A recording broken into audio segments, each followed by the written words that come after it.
बघा मित्रांनो, हे चुनकडे असतात असे पांढरे दिसतात. हे आपल्या मनाने 5, 7, 11 असे तिथे गोळा करायचे आणि तिकडे टाकायचे असतात.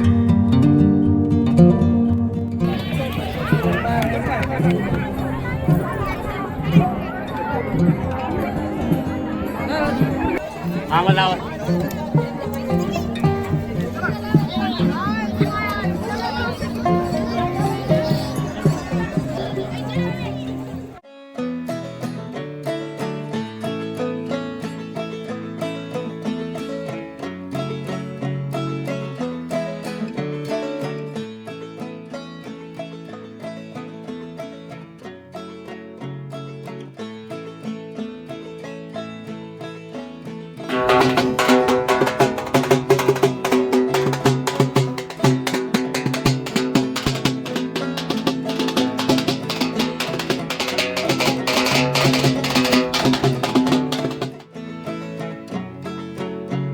मित्रांनो, दरवर्षी येडेश्वरी देवीच्या यात्रेला लाखो भाविक येरमाळा येथे येत असतात.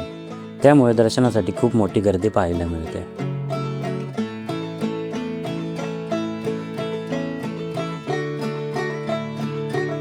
येडाईच्या पालखीचे दर्शन इतक्या जवळून होईल असं वाटलं नव्हतं, पण देवीने ते घडवून आणलं. तर मित्रांनो, हेच ते आमरा येथील आंब्याचं झाड, ज्यावर भाविकांना कवड्या पाहायला मिळतात. आणि याच झाडाच्या शेजारी माता येडेश्वरी 5 दिवसासाठी आपल्या पालखीतून येते. या आमराईत गावकरी आणि दूरवरून आलेले भाविक झाडांच्या सावलीत विसावा घेतात.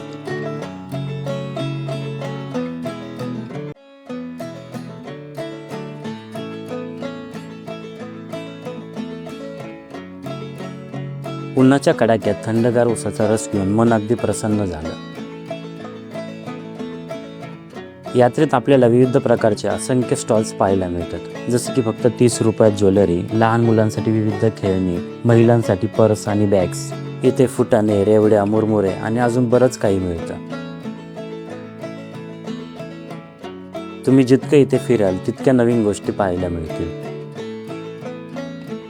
जर तुम्हीही येणार असाल तर इथला शेव चिवडा, जलेबी आणि भजी नक्की ट्राय करा. खूपच टेस्टी लागतात.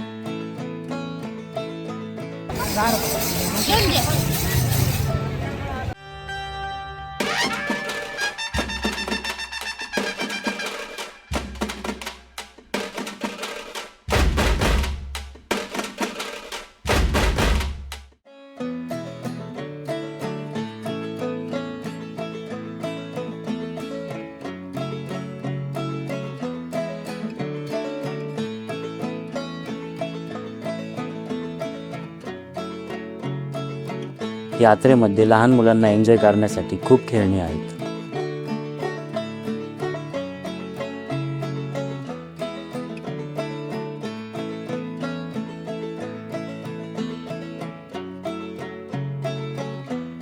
मित्रांनो, इथे खानावळ आणि हॉटेल्स सुद्धा आहेत आणि इथे व्हेज आणि नॉनव्हेज दोन्ही ऑप्शन्स अवेलेबल आहेत.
घरी जाण्याआधी आम्ही इथला स्पेशल शेव चिवडा, जलेबी पार्सल घेतलं.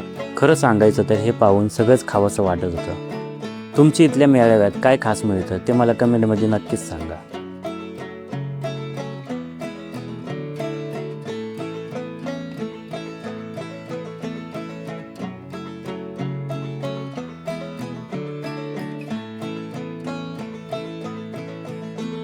घरी जाण्याआधी आम्ही येरमाळा येथे जेवणासाठी थांबलो आणि इथली पनीर मसाला भाजी खूपच टेस्टी होती मित्रांनो.